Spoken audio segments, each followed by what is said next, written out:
السلام علیکم ورحمۃ اللہ وبرکاتہ۔ ناظرین، آپ دیکھ رہے ہیں زین مدنی اسلامک چینل اور میں ہوں آپ کا میزبان محمد زین مدنی۔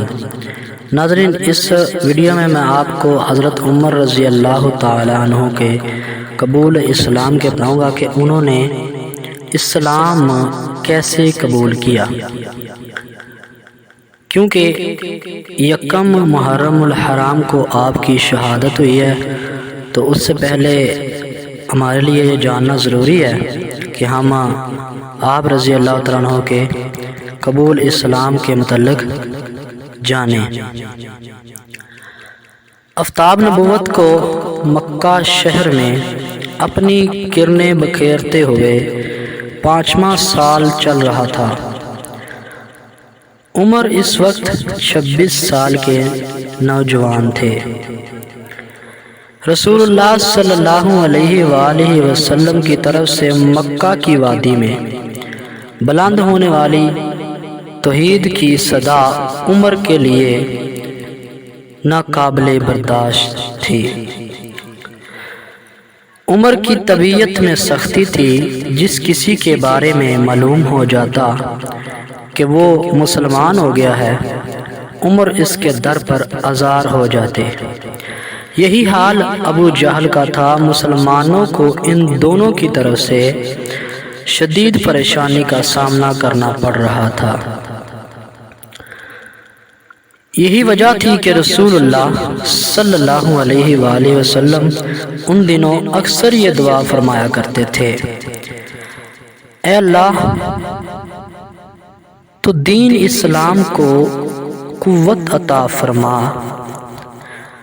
عمر بن خطاب یا عمر بن ہشام کے ذریعے اس ابتدائی وقت میں مکہ مکرمہ میں مٹھی بھر مسلمانوں کو مشرکین مکہ کی طرف سے جس قدر اذیت کا سامنا کرنا پڑ رہا تھا، اس چیز کو دیکھ کر رسول اللہ صلی اللہ علیہ وآلہ وسلم نے مسلمانوں کو ملک حبشہ کی طرف ہجرت کرنے کا مشورہ دیا، جس پر یکے بعد دیگر مسلمانوں کی 2 جماعتیں ملک حبشہ کی طرف ہجرت کر گئیں۔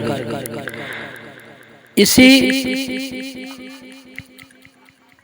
طرح حضرت عمر رضی اللہ تعالی عنہ نے اپنے عزیزوں میں سے ایک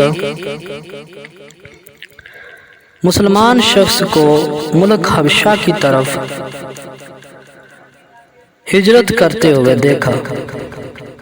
یعنی ایسے ایک موقع پر حضرت عمر رضی اللہ تعالیٰ نے اپنے عزیزوں میں سے ایک مسلمان شخص کو ہجرت کرتے ہوئے دیکھا جو ملک حبشہ کی طرف ہجرت کر رہے تھے، تو بہت حسرت سے کہنے لگے کہ تو ہجرت کا ارادہ ترک کر اور مکہ مکرمہ میرے ساتھ چل۔ جب اس مسلمان نے یہ سنا تو اس نے بھی بہت حسرت سے کہا: عمر، اگر تو نے ہمیں نہ ستایا ہوتا تو آج ہم بے وطن ہونے پر مجبور نہ ہوتے۔ اس بات نے عمر کو دکھی کر دیا۔ آپ گھر گئے اور یہ سوچ رہے تھے کہ میری قوم ٹوٹتی بکھرتی اور بے وطن ہوتی جا رہی ہے، آخر اس مسئلے کا کوئی حل نکالا جائے۔ اسی کیفیت میں وقت گزرتا رہا۔ جب نبوت کا 6واں سال شروع ہوا تو اب عمر سے صبر نہ ہو سکا، تو کہنے لگے کیوں نہ اس شخص کو ہی قتل کر دیا جائے جو میری قوم کو بے وطن کر رہا ہے۔ آپ نے شدید گرمی کے موسم میں دوپہر کے وقت ننگی تلوار لے کر آپ صلی اللہ علیہ وآلہ وسلم کو نعوذ باللہ قتل کرنے کے لیے روانہ ہو گئے۔ راستے میں ایک بندہ ملا جس نے پوچھا کہ عمر، خیریت تو ہے؟ کدھر تلوار ننگی لیے جا رہے ہو؟ تو عمر نے جواب دیا میں اس بندے کا کام تمام کرنے جا رہا ہوں نعوذ باللہ جس نے میری قوم کو بے وطن کر دیا ہے۔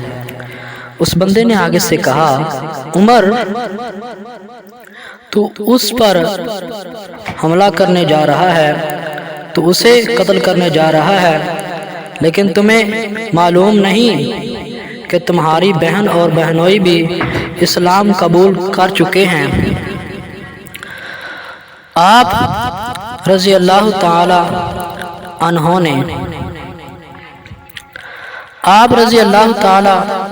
عنہ نے اپنا گھوڑا اب اپنی بہن کی گھر کی طرف دوڑایا، بہت غصے سے اپنی بہن کے گھر پر پہنچے اور اندر سے آواز آ رہی تھی قرآن پڑھنے کی۔ جب اندر داخل ہوئے تو بہن نے جلدی سے قرآن کو رکھا اور خاموش ہو گئی۔ جب اندر داخل ہوئے تو بہن سے پوچھا کیا تم مسلمان ہو گئی ہے؟ تو دونوں نے کہا ہاں عمر ہم دونوں مسلمان ہو گئے ہیں۔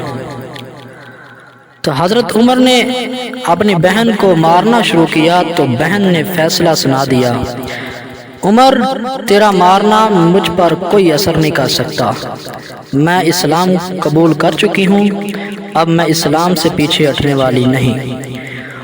عمر نے سوچا کہ اس کلام میں کتنی تاثیر ہے، یہ اسلام کتنا مضبوط ہے کہ جو بندہ قبول کر لیتا ہے اس کو، جو بندہ کلمہ پڑھ لیتا ہے وہ چھوڑنے کا نام نہیں لیتا۔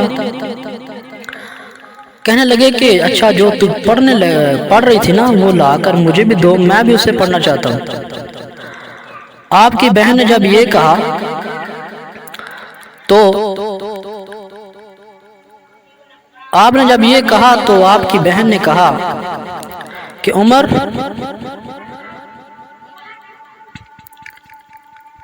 تو اس وقت ناپاک ہے، مشرک ہے، تو اس قرآن کو نہیں چھو سکتا، پہلے غسل کر کے آ پھر اس قرآن کو پڑھنا۔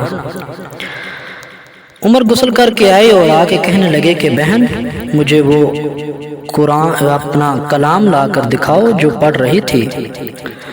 آپ کی بہن نے جب وہ کلام لا کر حضرت عمر کو دکھایا تو آپ نے پڑھنا شروع کیا تو آپ کے دل میں تبدیلی آتی گئی۔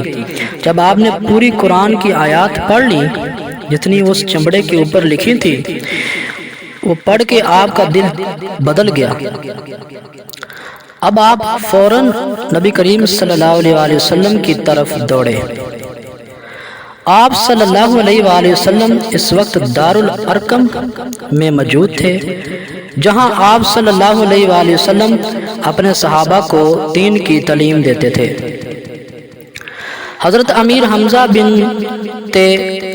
عبد المطلب رضی اللہ تعالیٰ عنہ اس وقت نئے نئے مسلمان ہوئے تھے۔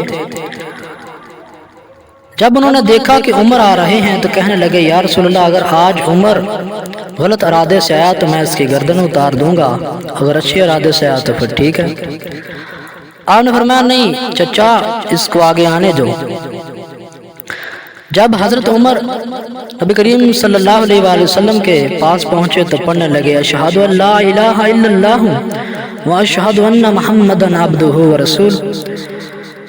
عمر نے اسلام قبول کر لیا تو دیکھا کہ مسلمان چھپ چھپ کے عبادت کرتے ہیں تو کہنے لگے کہ یا رسول اللہ کیا ہم حق پہ نہیں؟ آپ فرماتے ہیں ہاں عمر ہم حق پہ ہیں۔ تو حضرت عمر فرماتے ہیں کہ یا رسول اللہ پھر ہم چھپ کے نماز کیوں پڑھتے ہیں؟ یہ چھپ کے نماز کیوں پڑھ رہے ہیں مسلمان؟ تو آپ فرماتے ہیں عمر یہ مشرکین مکہ جو ہیں وہ ہمیں نماز نہیں پڑھنے دیتے، کعبۃ اللہ کے سامنے نماز نہیں پڑھنے دیتے۔ آپ فرماتے ہیں کہ میں جاتا ہوں آپ کے ساتھ، جس کی جرأت ہو وہ آج روک لے۔ حضرت عمر رضی اللہ تعالیٰ عنہ نے نبی کریم صلی اللہ علیہ وآلہ وسلم اور چند صحابہ جو وہاں موجود تھے ان کو ساتھ لیا اور کعبۃ اللہ کے سامنے جا کے نماز پڑھی۔ ایک طرف خود کھڑے ہو گئے، دوسری طرف امیر حمزہ کو کھڑا کر دیا اور کہنے لگے لوگوں